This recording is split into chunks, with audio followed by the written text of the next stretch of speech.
మిత్రులారా, మీరెప్పుడైనా ఆలోచించారా?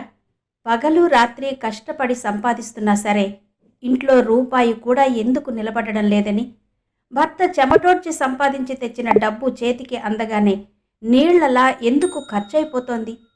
మన పెద్దలు ఒక మాట చెప్పేవారు, ఏ ఇంట్లో అయితే ఆడవారి కళ్ళలో కన్నీళ్లు ఉంటాయో, అలాగే ఏ ఇంట్లో అయితే మహిళలు స్నానం చేసే విషయంలో పొరపాట్లు చేస్తారో అక్కడ దరిద్రం వచ్చి చేరుతుంది అని. అమ్మా, ఆడవాళ్ళందరికీ నేను చెప్పే ఈ మాటను జాగ్రత్తగా గుర్తుపెట్టుకోండి. ఒకవేళ మీరు కూడా ప్రొద్దున్నే ఇంటి పనులన్నీ పూర్తి చేసుకుని తీరిగ్గా 11 గంటలకో లేక ఆ తర్వాతో స్నానం చేసే అలవాటు ఉన్నవారైతే మీకు తెలియకుండానే మీ భర్త ఎదుగుదలను ఆపేస్తున్నారు. మీ పిల్లల కష్టాలకి మీరే కారణమవుతున్నారు. అసలు విషయంలోకి వెళ్లే ముందు ఇలాంటి మరిన్ని మంచి విషయాల కోసం మన ఛానల్ని ఇప్పుడే సబ్స్క్రైబ్ చేసుకోండి. అలాగే ఈ వీడియోని ఒక లైక్ చేయండి. ఇది నేను సొంతంగా చెబుతున్న మాట కాదు, మన ప్రాచీన గ్రంథాలు పురాణాలు హెచ్చరిస్తున్న నిజం. మీరు కేవలం స్నానం అని పిలిచే ఒక చిన్న పని మీ వంశం యొక్క అదృష్టాన్ని కడిగేసే శక్తిని కలిగి ఉంటుంది. ఈ రోజుల్లో చాలామంది పేదరికంలో ఇబ్బందుల్లో ఉండడానికి కారణం వారు స్నానం చేయాల్సిన పద్ధతిని, నీటిలో ఉండే శక్తిని మర్చిపోవడమే.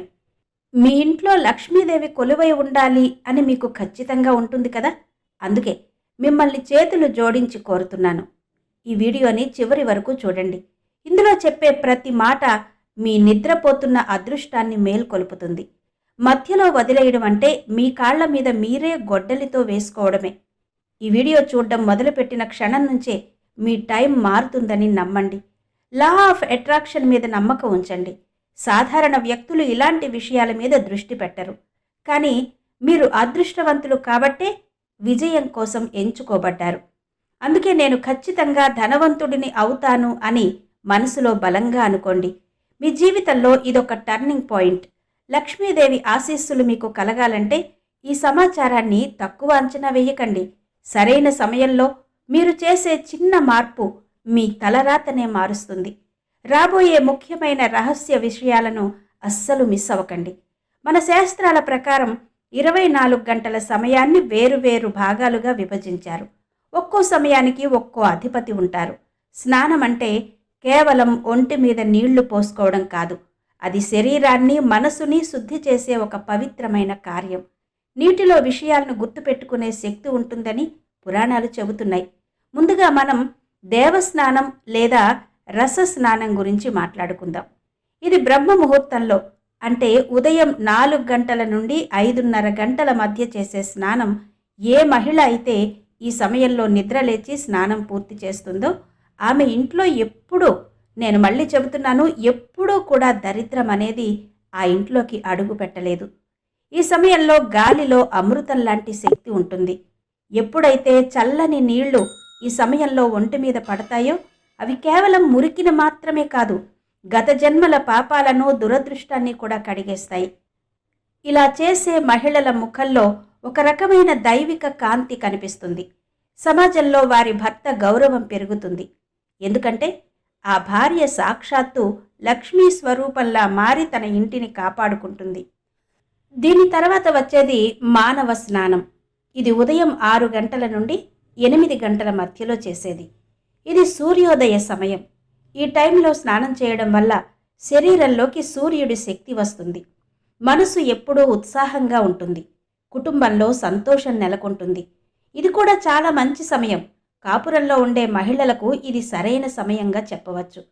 కానీ ఇప్పుడు చెప్పబోయే విషయం గురించి మీరు చాలా జాగ్రత్తగా ఉండాలి. దీన్ని రాక్షస స్నానం అంటారు. ప్రతి ఇల్లు దీనికి దూరంగా ఉండాలి.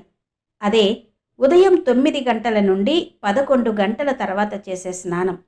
సూర్యుడు పైకి వచ్చే కొద్దీ భూమి మీద నీడలు పడతాయి. అప్పుడు నీటిలో ఉండే పవిత్రత తగ్గిపోతుంది. సూర్యుడు నెత్తి మీదకు వచ్చాక స్నానం చేసే మహిళలు అస్సలు స్నానం చేయడం లేదు. తమ ఇంట్లో ఉండే సుఖశాంతులను పిండేస్తున్నారు అని మన పెద్దలు చెబుతారు. శాస్త్రాల ప్రకారం 9 గంటల తర్వాత స్నానం చేసే మహిళల్లో బద్ధకం, చిరాకు పెరిగిపోతాయి. వారు చిన్న చిన్న విషయాలకే గొడవలు పడుతుంటారు. దీనివల్ల అసలైన ప్రభావం భర్త సంపాదన మీద పడుతుంది.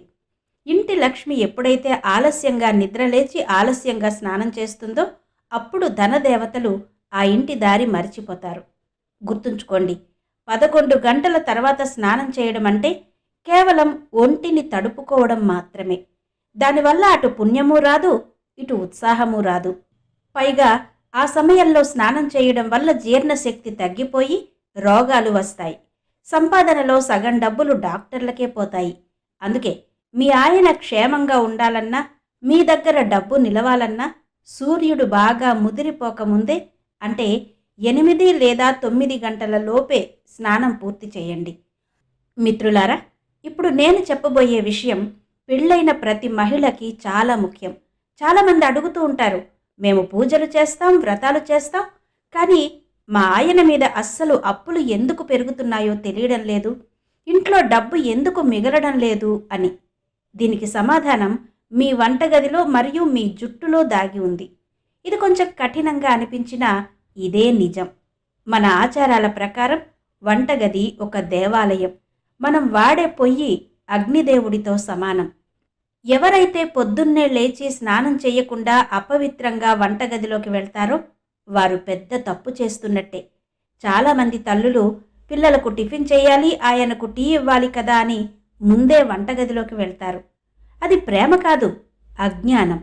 స్నానం చేయకుండా మీరు వంటను ముట్టుకుంటే ఆ ఆహారం ప్రసాదంలా కాకుండా ఒక దోషంలా మారిపోతుంది. అపవిత్రమైన శరీరంతో వండిన అన్నం అది తినేవారి బుద్ధిని పాడు చేస్తుందని శాస్త్రాలు చెబుతున్నాయి.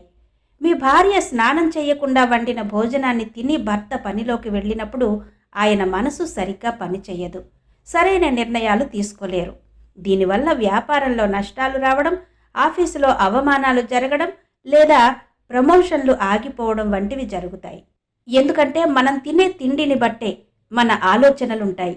అందుకే అమ్మలందరికీ చెప్పేది ఒక్కటే, ఏది ఏమైనా సరే వంటగదిలో పొయ్యి వెలిగించే ముందే మీరు స్నానం చేసి పవిత్రంగా ఉండాలి. ఇక 90% మంది మహిళలు చేసే రెండో పెద్ద తప్పు తడి జుట్టుతో ఉండడం. చాలామంది పని తొందరలో స్నానమైతే చేస్తారు, కానీ జుట్టును సరిగ్గా తుడుచుకోరు. ఆ జుట్టు నుంచి నీళ్లు కారుతుండగానే ఇల్లంతా తిరుగుతుంటారు. ఇలా జుట్టు నుంచి నీళ్లు కింద పడడం అనేది ఇంట్లో ఉన్న లక్ష్మీదేవి లేదా సంపాదన కరిగిపోవడానికి సంకేతం అని చెబుతారు. గుర్తుంచుకోండి, లక్ష్మీదేవికి శుభ్రత, అలంకరణ అంటే ఇష్టం. కానీ ఆమె సోదరి అయిన అదృష్టహీనతకు తడి జుట్టు, చిందరవందరగా ఉన్న ఇల్లు అంటే ఇష్టం. ఎప్పుడైతే ఇంటి ఇల్లాలు తడి జుట్టు విరబోసుకుని ఇల్లంతా తిరుగుతుందో అది తెలియకుండానే దరిద్రాన్ని ఆహ్వానించినట్టు అవుతుంది. జుట్టు నుంచి నీళ్లు నేల మీద పడే ఇంట్లో డబ్బు అనేది అనారోగ్యాలకు, కోర్టు కేసులకు లేదా అనవసరమైన గొడవలకు నీళ్లలా ఖర్చయిపోతుంది. భర్త ఎంత సంపాదించినా భార్య ఈ తప్పు చేస్తే గనక ఆ డబ్బు బీరువాలో అస్సలు నిలవదు. దీనికి పరిష్కారం చాలా సులభం. స్నానం చేసిన వెంటనే జుట్టును తువ్వాలుతో బాగా తుడుచుకోండి. జుట్టును ముడివేసి ఉంచుకోండి. విరబోసిన జుట్టు లేదా తడి జుట్టు అశుభానికి గుర్తుగా భావిస్తారు. ఇది ముత్తైదువులకు అస్సలు అందం కాదు. ఇక మూడో విషయం చాలా లోతైనది. భార్యను అర్ధాంగి అంటారు. అంటే భర్త శరీరంలో సగభాగం. భర్త అదృష్టం భార్య ప్రవర్తన మీద ఆధారపడి ఉంటుంది. భర్త ఉదయం పనికి వెళ్ళడానికి తయారవుతున్నప్పుడు భార్య ఇంకా నిద్రపోతూనో లేక బద్ధకంగా మంచం మీదో ఉంటే భర్తలోని ఉత్సాహం తగ్గిపోతుంది. పాతకాలంలో రాణులు లేదా మన అమ్మమ్మలు భర్త బయటకు వెళ్లే ముందే స్నానం చేసి బొట్టు పెట్టుకుని నవ్వుతూ సాగనంపేవారు. అది ఒక విజయ తిలకంలా పనిచేసేది. కానీ ఈ రోజుల్లో స్నానం చేయకుండా మురికి బట్టలతో చిరాకు పడుతూ భర్తను పంపిస్తే మీరు వారితో పాటు ఒక నెగటివ్ ఎనర్జీని పంపిస్తున్నట్టు లెక్క. ఆ నెగటివిటీ వారిని బయట ప్రపంచంలో గెలవనివ్వదు. అందుకే అమ్మా, ఇది కేవలం స్నానం గురించి మాత్రమే కాదు. ఇది మీ భర్త క్షేమం, మీ పిల్లల భవిష్యత్తు గురించి. రేపటి నుంచే ఒక నియమం పెట్టుకోండి. ముందు స్నానం చేసి ఆ తర్వాతే ఏదైనా పని. ఇక వారంలో కొన్ని ప్రత్యేక రోజుల్లో చేసే స్నానం కేవలం ఒంటి శుభ్రత మాత్రమే కాదు, గ్రహదోషాలను కూడా పోగొడుతుంది. తప్పుడు రోజుల్లో తలస్నానం చేయడం వల్ల మీరు శని, సూర్య మరియు గురుగ్రహాల ఆగ్రహానికి గురవుతారని మీకు తెలుసా? ముందుగా శనివారం గురించి మాట్లాడుకుందాం. శనిదేవుడు క్రమశిక్షణను, శుభ్రతను ఇష్టపడతాడు. కానీ ఆయనకు కంగారు అంటే అస్సలు పడదు. ఏ మహిళ అయితే శనివారం నాడు కంగారుగా స్నానం చేస్తుందో లేదా స్నానం చేసేటప్పుడు కోప్పడుతుందో ఆమె మీద శని ప్రభావం పడుతుంది. శనివారం ఒక ముఖ్యమైన నియమం ఉంది. అదే తైల స్నానం. స్నానానికి ముందు ఒంటికి లేదా కనీసం బొడ్డుకు, కాలి వేళ్లకు కొంచెం ఆవ నూనె రాసుకోండి. ఇలా చేయడం వల్ల మీ శరీరంలోని దోషాలు బయటకు పోతాయి. కానీ జాగ్రత్త, శనివారం స్నానం చేశాక తడి బట్టలను లేదా మురికి బట్టలను బాత్రూంలో ఒక మూల కుప్పలా పడేయకండి. చాలామంది మహిళలు చేసే తప్పు ఇదే. తడి బట్టల కుప్ప రాహువుకు నిలయం. ఏ ఇంట్లో అయితే శనివారం నాడు బాత్రూంలో తడి బట్టలు గుట్టలుగా పడి ఉంటాయో ఆ ఇంట్లో మానసిక ఒత్తిడి, డిప్రెషన్ లాంటివి పెరుగుతాయి. కారణం లేకుండానే ఇంట్లో వారు ఒకరిపై ఒకరు గొడవ పడుతుంటారు. ఇక ఆదివారం విషయానికి వద్దాం. ఇది గ్రహాలకు రాజైన సూర్య భగవంతుడి రోజు. ఆదివారం స్నానం చేయడం అంటే మనలోని తేజస్సును పెంచుకోవడం. కానీ ఈ రోజుల్లో జనం ఆదివారం సెలవు కదా అని మధ్యాహ్నం 12 గంటల వరకు నిద్రపోతూ లేటుగా స్నానం చేస్తున్నారు. ఇది సూర్యదేవుడిని అవమానించడమే. సమాజంలో మీ భర్తకు పేరు ప్రఖ్యాతులు రావాలన్నా, అందరూ గౌరవించాలన్నా మీరు సూర్యోదయ సమయంలోనే స్నానం చేయాలి. ఆదివారం స్నానం చేసేటప్పుడు సోపులు తక్కువగా వాడండి. అన్నిటికంటే ముఖ్యమైన విషయం, స్నానమయ్యాక ఎవ్వరితోనూ మాట్లాడకుండా వెంటనే ఒక చెంబు నీటిని సూర్యుడికి అర్ఘ్యంగా ఇవ్వండి. నీళ్లు వదిలేటప్పుడు ఆ చెంబును తల కంటే పైకి ఎత్తి పట్టుకోండి. అప్పుడు ఆ నీటి ధార ద్వారా సూర్యకిరణాలను చూడండి.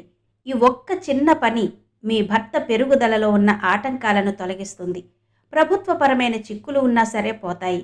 ఏ మహిళ అయితే ఆదివారం స్నానం చేయకుండా భోజనం చేస్తుందో ఆ ఇంటి నుంచి కీర్తి ప్రతిష్టలు శాశ్వతంగా వెళ్ళిపోతాయి.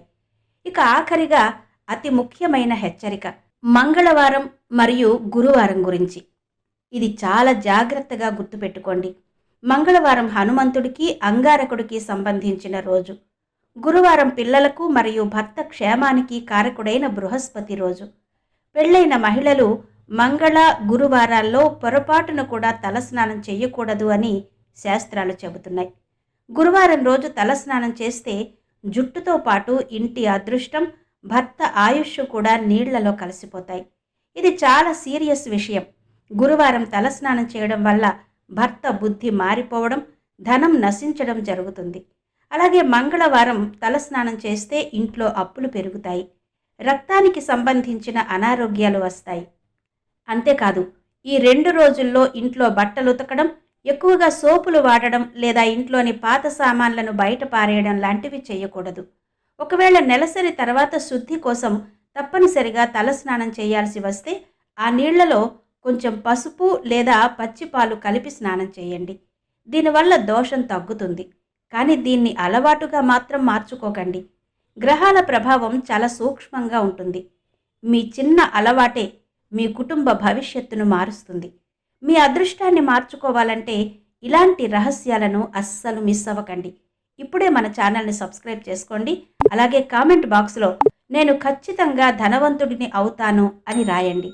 మన ఆలోచనలే మన జీవితం. మిత్రులారా, ఇప్పటిదాకా మనం సమయం మరియు రోజుల గురించి మాట్లాడుకున్నాం. కానీ మీ బాత్రూంలో ఉండే బకెట్ మరియు మగ్గు కూడా మీ పేదరికానికి కారణమవుతాయని మీకు తెలుసా? వాస్తు ప్రకారం బాత్రూమ్ అనేది ఇంట్లో నెగటివ్ ఎనర్జీ ఎక్కువగా ఉండే చోటు. ఇక్కడ నియమాలు పాటించకపోతే ఆ నెగటివ్ ఎనర్జీ మీ బెడ్రూమ్ దాకా వచ్చేస్తుంది. ప్రతి ఇంట్లో చేసే పెద్ద తప్పు ఖాళీ బకెట్. స్నానం చేశాక చాలామంది మహిళలు బకెట్ ఖాళీగా వదిలేస్తారు లేదా బోర్లించి పెడతారు. ఇది అస్సలు మంచిది కాదు. నీటిని ధనానికి గుర్తుగా భావిస్తారు. బాత్రూంలో ఖాళీ బకెట్ ఉందంటే ఖాళీ బీరువా అని అర్థం. బకెట్ బోర్లించి పెట్టడం అంటే మీరు ధనం వచ్చే దారిని ఆపేస్తున్నారని అర్థం. అందుకే ఈ రోజు నుంచే ఒక నియమం పెట్టుకోండి. స్నానం చేశాక బకెట్ను ఖాళీగా ఉంచకుండా అందులో కొంచెం మంచినీళ్లు నింపి ఉంచండి. ఆ నిండు బకెట్ ఇంట్లో ధన ప్రవాహం తగ్గకుండా చూస్తుంది. బకెట్ మురికిగా ఉంటే శుభ్రం చేయండి, కానీ ఖాళీగా మాత్రం వదిలేయకండి. ఈ చిన్న అలవాటు మీ బ్యాంక్ బ్యాలెన్స్ని అద్భుతంగా పెంచుతుంది. రెండో తప్పు, బాత్రూమ్ తలుపులు తీసి ఉంచడం. వాష్రూమ్ వాడాక చాలామంది తలుపులు అలాగే వదిలేస్తారు. బాత్రూమ్ అనేది రాహువు స్థానం. అక్కడ నెగిటివిటీ ఉంటుంది. తలుపులు తీసి ఉంచితే ఆ నెగటివ్ ఎనర్జీ ఇల్లంతా పాకి గొడవలు చెడు కలలు రావడానికి కారణమవుతుంది.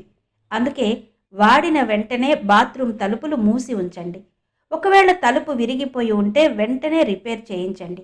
ఎందుకంటే విరిగిన తలుపులు దురదృష్టాన్ని ఆహ్వానిస్తాయి. మూడో విషయం చాలా సీరియస్ విషయం.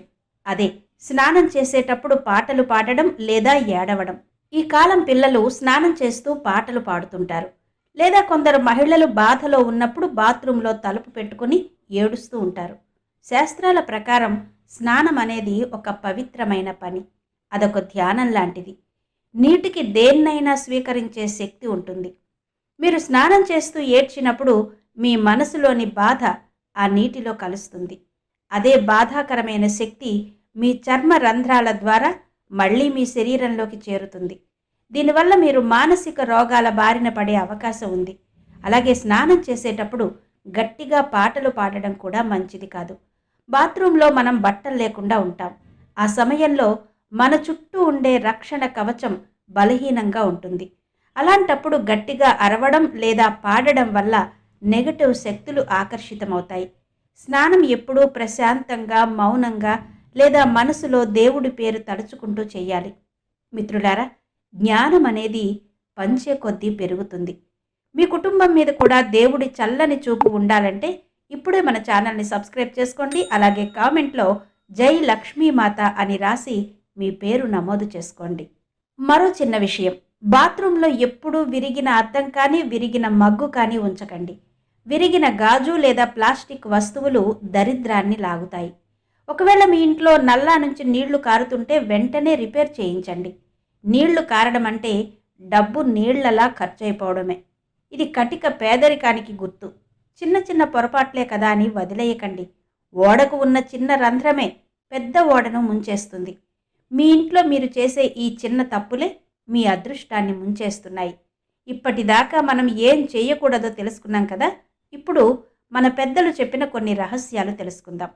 మీరు స్నానం చేసే మామూలు నీటిని కూడా అమృతంలా మార్చుకోవచ్చు. దీనివల్ల మీ దురదృష్టం అదృష్టంగా మారుతుంది. మనం రోజూ గంగా నదికి వెళ్ళి స్నానం చేయలేము, కానీ ఇంట్లోని నీటిని గంగా జలంలా మార్చుకోవచ్చు. బకెట్లో నీళ్లు నింపాక మీ చూపుడు వేలితో ఆ నీటిపై ఒక త్రిభుజం గీసి మనసులో హర హర గంగే అని తలుచుకోండి. ఇలా చేయడం వల్ల ఆ నీటికి పవిత్ర నదుల శక్తి వస్తుంది. ఆ నీటితో స్నానం చేస్తే పాపాలు పోయి మనసుకి చాలా ప్రశాంతత దక్కుతుంది. రెండోది ఉప్పు స్నానం. మీ ఇంట్లో ఎవరికైనా దిష్టి తగిలింది అనిపించినా లేదా మీకు ఎప్పుడూ ఒళ్ళు బరువుగా అనిపించినా వారానికి ఒకసారి, ముఖ్యంగా మంగళవారం లేదా శనివారం నాడు స్నానం చేసే నీటిలో ఒక పిడికెడు సముద్రపు ఉప్పు లేదా కళ్ళుప్పు వేసుకోండి. ఉప్పుకి నెగటివ్ ఎనర్జీని పీల్చుకునే శక్తి ఉంటుంది. దీనివల్ల దిష్టి ప్రభావం వెంటనే తగ్గిపోతుంది. ఇక లక్ష్మీదేవి కటాక్షం కోసం గురువారం నాడు స్నానం చేసే నీటిలో చిటికెడు పసుపు వేసుకోండి. ఇది మీ భర్త సంపాదనను పెంచుతుంది. అలాగే శుక్రవారం నాడు నీటిలో ఒక చిన్న స్పూన్ పచ్చిపాలు కలిపి స్నానం చేయండి. దీనివల్ల మీకు సుఖ సంతోషాలు దక్కుతాయి. మీ ముఖంలో కాంతి పెరుగుతుంది. గుర్తుంచుకోండి, ఉదయం 4 నుంచి 5 మధ్య చేసేది ముని స్నానం. ఇది సుఖాన్ని ఇస్తుంది. 5 నుండి 6 మధ్య చేసేది దేవస్నానం. ఇది ధనాన్నిస్తుంది. 6 నుండి 8 మధ్య చేసేది మానవ స్నానం. ఇది విజయాన్నిస్తుంది. కానీ 8 గంటల తర్వాత చేసేది మాత్రం రాక్షస స్నానం. ఇది దరిద్రాన్ని, రోగాలను తెస్తుంది. నిర్ణయం మీ చేతుల్లోనే ఉంది. స్నానం చేసేటప్పుడు మీ ముఖం తూర్పు లేదా ఉత్తర దిశగా ఉండేలా చూసుకోండి. ఇది మీకు మంచి శక్తినిస్తుంది. స్నానం చేసి బాత్రూమ్ నుంచి బయటకు వచ్చాక మీరు చేయాల్సిన మొదటి పని, బాత్రూమ్ నుండి బయటకు రాగానే అద్దంలో ముఖం చూసుకునే తప్పు అస్సలు చెయ్యకండి. అన్నిటికంటే ముందు మీ ఇష్ట దైవాన్ని తలుచుకోండి లేదా సూర్యదేవుడికి నమస్కారం చేయండి. ఒంటికి క్రీములు లేదా నూనె రాసుకోక ముందే మీ నుదుట బొట్టు పెట్టుకోండి. ఒక ఇల్లాలు చేసుకునే అలంకరణే ఆ ఇంటికి అతిపెద్ద రక్షణ కవచం.